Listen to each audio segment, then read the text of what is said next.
इंसान कहता है रिच डैड पुअर डैड। ये पुस्तक पूरे संसार के माता पिताओं को समर्पित है, क्योंकि वो ही किसी बच्चे के सबसे महत्वपूर्ण शिक्षक होते हैं। और ये उन सभी लोगों को भी समर्पित है जो आदर्श पेश करके बच्चों को शिक्षा देते हैं, उन पर छाप छोड़ते हैं और उन्हें नेतृत्व प्रदान करते हैं। आभार। कोई आपको धन्यवाद कैसे कह सकता है जब धन्यवाद देने के लिए इतने सारे लोग हों। जाहिर है इस पुस्तक के लिए मैं अपने दोनों पिताओं के प्रति कृतज्ञ हूं, जो दमदार रोल मॉडल थे, और मेरी मां के प्रति भी, जिन्होंने मुझे प्रेम और दया का पाठ पढ़ाया।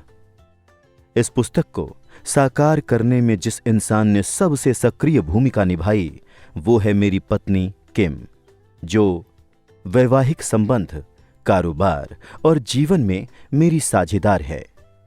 वो मेरे जीवन को पूर्णता प्रदान करती है।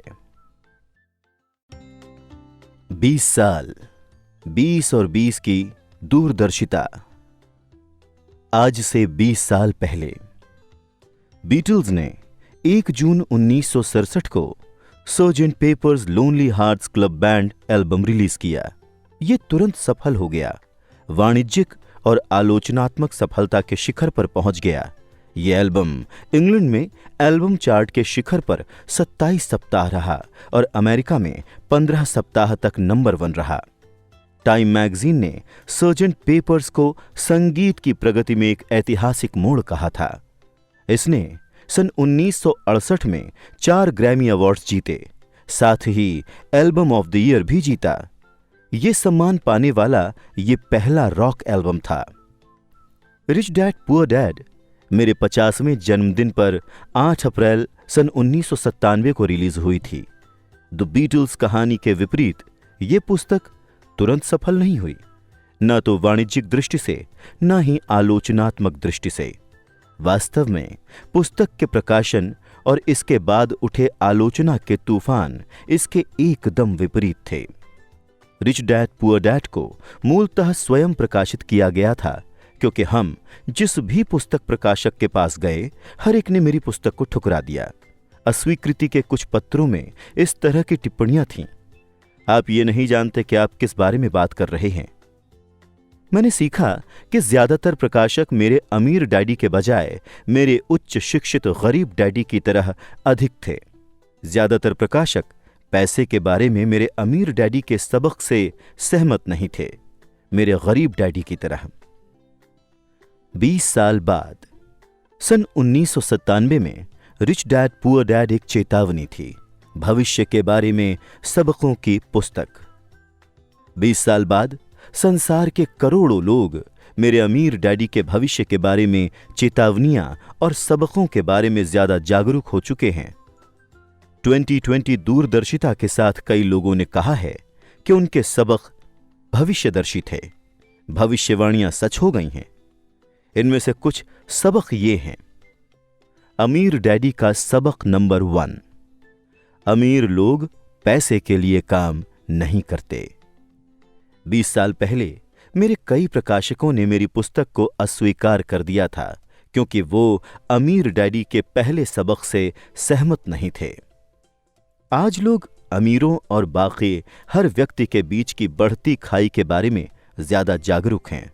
सन 1993 और 2010 के बीच अमेरिका की राष्ट्रीय आमदनी में 50% से ज्यादा वृद्धि सबसे दौलतमंद 1% लोगों के पास गई।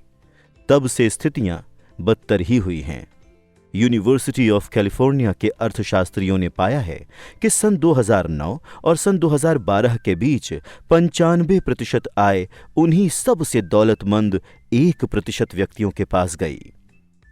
सबक: आय में वृद्धियां कर्मचारियों की नहीं, उद्यमियों और निवेशकों के पास जा रही हैं, उन लोगों के पास नहीं जो पैसे के लिए काम करते हैं। अमीर डैडी का सबक: बचत करने वाले पराजित होते हैं। 20 साल पहले ज्यादातर प्रकाशक अमीर डैडी के इस सबक से पुरजोर तरीके से असहमत थे। गरीब और मध्य वर्ग के लिए पैसे बचाना एक धर्म है, गरीबी से आर्थिक मुक्ति है और क्रूर संसार से सुरक्षा है।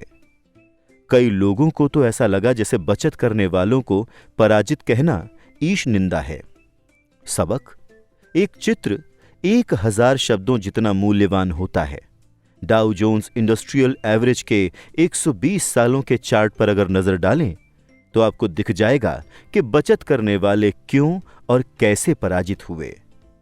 चार्ट दिखाता है कि इस नई सदी के शुरुआती 10 वर्षों में शेयर बाजार में 3 भारी क्रैश हुए हैं।